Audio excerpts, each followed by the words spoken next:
Hello, crafty friends. This is Anya General with Ink, Paper, Scissors. I'm happy to be back with another card making video for you. Today I'm sharing a fun technique that transforms a beautiful floral wreath stamp set into elegant shaped cards with floating sentiments that look like they're suspended right in the center of the design. I'll show you how to stamp directly onto a folded card base, create the shaped card with the coordinating dies, and assemble everything so the floating sentiment looks clean and professional from both the front and the back. If you'd like to recreate these cards, I've linked all of the supplies I used in the description below and over on my blog. And before we get started, if you're new here and enjoy card making tutorials that are packed with tips and techniques, I'd love for you to subscribe so you don't miss any future videos. Now let's get crafty. The floral wreath stamp set includes two beautifully detailed wreath images, and I'm going to use both of them to create two different cards.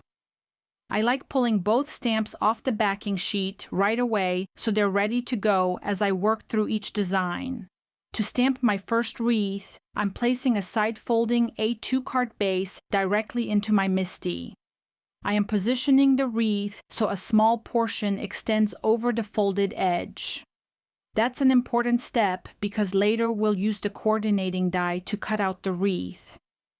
By letting both the stamped image and the die extend over the fold, we'll leave a small uncut section that becomes the hinge of our shaped card. Once I'm happy with the placement, I stamp it using Memento Tuxedo black ink. Since I'll be coloring with alcohol markers, Memento is a great choice because it's alcohol marker friendly and won't smear as you color. One of my favorite things about using a MISTI is that if the first impression isn't quite dark enough, I can ink the stamp again and stamp in the exact same spot without worrying about anything shifting. That gives you crisp, professional-looking results every time. Now I'll repeat the same process for my second card using the other wreath from the set. Once again, I'm letting a few of the leaves extend off the folded edge of the card to make sure we will have a folding card after we die cut our wreath. Then I'm ready to stamp again with Memento Tuxedo black ink. Next, I'll bring out my Copic and Ohuhu alcohol markers to color both wreaths. Since the coloring process is repetitive and relaxing to watch, I'll let some music play while I color everything in. Then I'll come back and walk you through the next steps of the project.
Now that both wreaths are colored, it's time to turn them into shaped cards. I'm bringing in the coordinating dies and carefully lining each one up over the stamped image. The important thing to watch here is that I'm allowing a small portion of the die to hang over the folded edge of the card base. That little overlap is what creates the hinge of the card. If the entire die sits on the cardstock, you'll end up cutting the front and back completely apart, so leaving just a tiny section over the fold keeps everything connected. Once I have the die positioned exactly where I want it, I secure it with mint tape from scrapbook.com. It's low tack, so it holds the die in place while running it through the die cutting machine without damaging the cardstock when it's removed. That extra step helps prevent the die from shifting and keeps the cut perfectly aligned with the stamped image. After running it through my die cutting machine, you can see how that small uncut section along the fold leaves us with a fully functioning shaped card. I'll repeat the same process with the second wreath, again making sure the die extends just slightly over the folded edge before taping it down and sending it through the machine.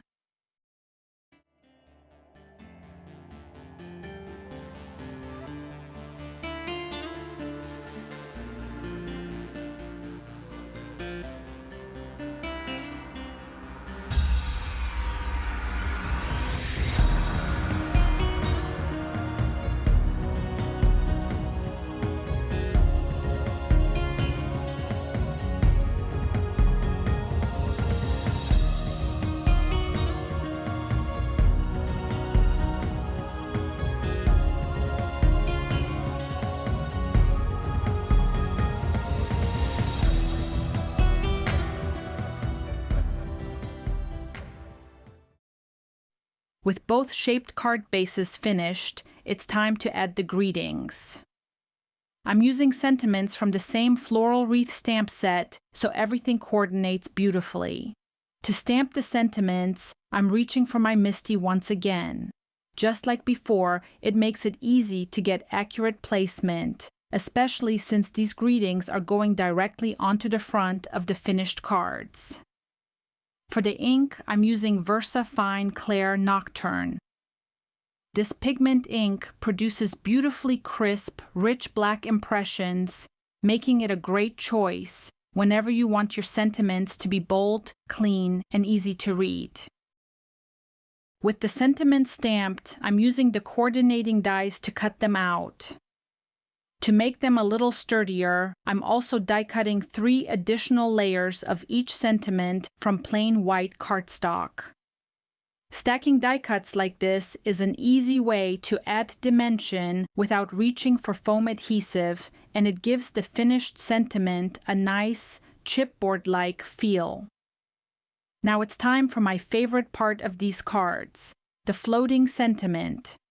I'm bringing in a small piece of acetate and making sure it's wide enough to span the opening of the wreath from one side to the other. Then I trim it into narrow strips, about 1/4 inch wide. I'll need 4 strips altogether, 2 for each card. To attach the acetate, I prefer using double-sided tape instead of liquid glue. The tape grabs immediately, which means I don't have to hold everything in place while waiting for glue to dry, and the tape keeps the acetate nice and clean. I add a small piece of tape to each side of the wreath, then carefully line up the acetate strip and press it into place. This clear strip is what will support the sentiment while remaining nearly invisible, creating the illusion that the greeting is suspended right in the center of the wreath. Next, I add double-sided tape to the back of one of the plain sentiment die cut and center it directly over the acetate strip. This hides the adhesive and gives me a solid base to build on. Then I adhere one of those spare sentiment die cuts behind the acetate to give the card a clean and professional look from both the front and the back. At this point, I realize I forgot one important step. I still need extra wreath die cuts to finish the backs of the cards. So I quickly die cut 2 additional wreaths for each design. To make them fit perfectly, I place each one over the finished card and trim away the top portion so it matches the shaped card base exactly. Now I can add liquid glue to the back where the acetate is attached and cover everything with one of the extra wreath die cuts.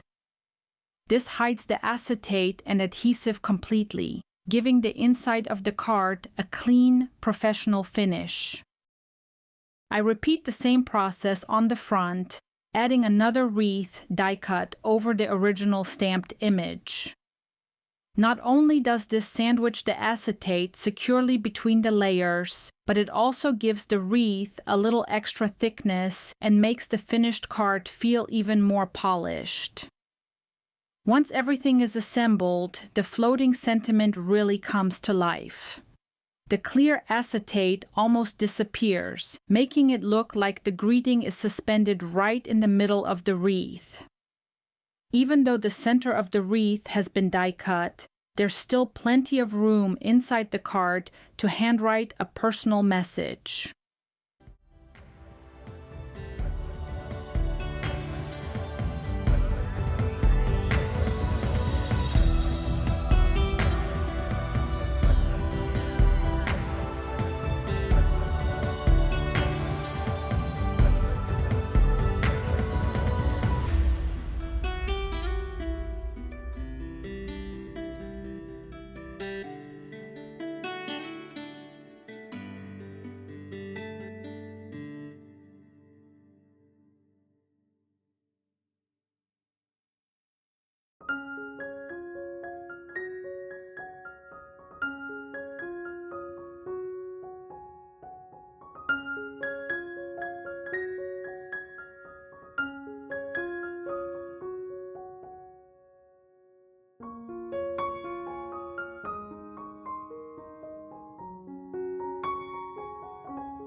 Now that the first card is finished, I'll repeat the same process for the second wreath. The assembly is exactly the same, adding the acetate strip, attaching the sentiment, covering the front and back with the extra die-cut wreaths, and finishing off the floating sentiment design.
and here are both finished cards. I love how the shaped card bases and floating sentiments make these wreaths feel so elegant, and it's a fun technique that's easier to create than it looks. I'd love to hear from you. Which of these two wreath designs is your favorite? Let me know down in the comments below. If you'd like to recreate these cards, you'll find links to all of the supplies I used in the description and on my blog. If you enjoyed today's video, I'd really appreciate it if you'd give it a thumbs up and consider sharing it with a friend. Thank you so much for spending your time with me today. Until next time, happy crafting!